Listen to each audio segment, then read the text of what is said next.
$8 से करियर की शुरुआत और बन गए यूएई के सबसे अमीर व्यक्ति। किस्मत ने ली ऐसी करवट, सड़क पर ले आई एक रिपोर्ट। बीआर शेट्टी। कुछ समय पहले तक ये नाम संयुक्त अरब अमीरात के सबसे सफल कारोबारियों में गिना जाता था।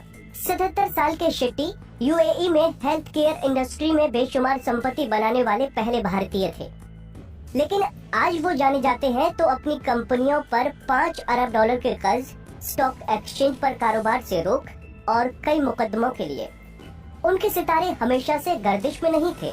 एक समय 1000 करोड़ रुपए की महाभारत बनाने चले शेट्टी ने कभी सोचा भी नहीं था कि ये दिन भी देखना पड़ेगा।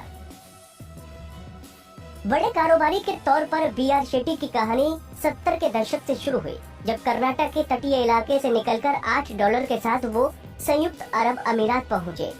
ईटी की रिपोर्ट के अनुसार यहाँ उन्होंने मेडिकल रिप्रेजेंटेटिव के तौर पर अपने करियर की शुरुआत की, लेकिन उनकी तकदीर में कुछ बड़ा लिखा था। शेट्टी ने 1970 में एनएमसी हेल्थ की शुरुआत की, जो आगे चलकर साल 2012 में लंदन स्टॉक एक्सचेंज पर लिस्ट होने वाली अबू धाबी की पहली कंपनी बन गई। उन्होंने 1980 में अमीरात के सबसे पुराने रेमिटेंस बिजनेस यूएई एक्सचेंज की शुरुआत की। यूएई एक्सचेंज यूके की एक्सचेंज कंपनी ट्रेवलेक्स तथा कई छोटे छोटे पेमेंट सॉल्यूशंस प्रोवाइडर्स और शेट्टी की पिनबलर के साथ मिलकर 2018 में सार्वजनिक हुई।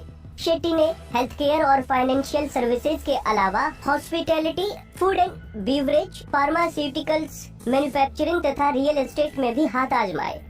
लेकिन कहते हैं कि जिंदगी में कभी कभी तूफान आ ही जाता है। शेट्टी के लिए ये तूफान एक रिपोर्ट थी। दरअसल पिछले साल दिसंबर में मड्डी वाटर रिसर्च के फाउंडर तथा शॉर्ट सेलर कार्सन ब्लॉक ने अपनी एक रिपोर्ट में एनएमसी हेल्थ पर संपत्ति का फर्जी आंकड़ा देने तथा कंपनी की संपत्तियों की चोरी का आरोप लगाया।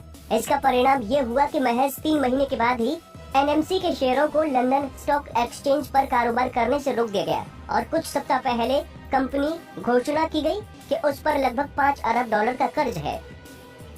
हाल ही में यूएई के केंद्रीय बैंक ने भी घोषणा की थी कि यूएई एक्सचेंज के ऑपरेशंस मैनेजमेंट की जांच की जाएगी, जिसके बाद यूएई एक्सचेंज ने ऑनलाइन प्लेटफॉर्म के जरिए नया लेन देन बंद कर दिया। शेट्टी ने खुद फरवरी में एनएमसी हेल्थ के निदेशक और संयुक्त गैर कार्यकारी अध्यक्ष पद से इस्तीफा दे दिया और अब धोखाधड़ी और जालसाजी के आरोपों पर मुकदमे का सामना कर रहे हैं। पिछले साल सितंबर में बीआर शेट्टी ने बिजनेस से बातचीत में कहा, चुनौतियां हर वक्त होती हैं, लेकिन जब आप उनके सामने नहीं झुकते हैं और सही तरीके से काम करते हैं तो वो आपके रास्ते से हट जाती हैं। हम नंबर 1 हैं, लेकिन फिलहाल नंबर 1 के सितारे गर्दिश में हैं और आगे क्या होगा ये तो आने वाला समय ही बताएगा।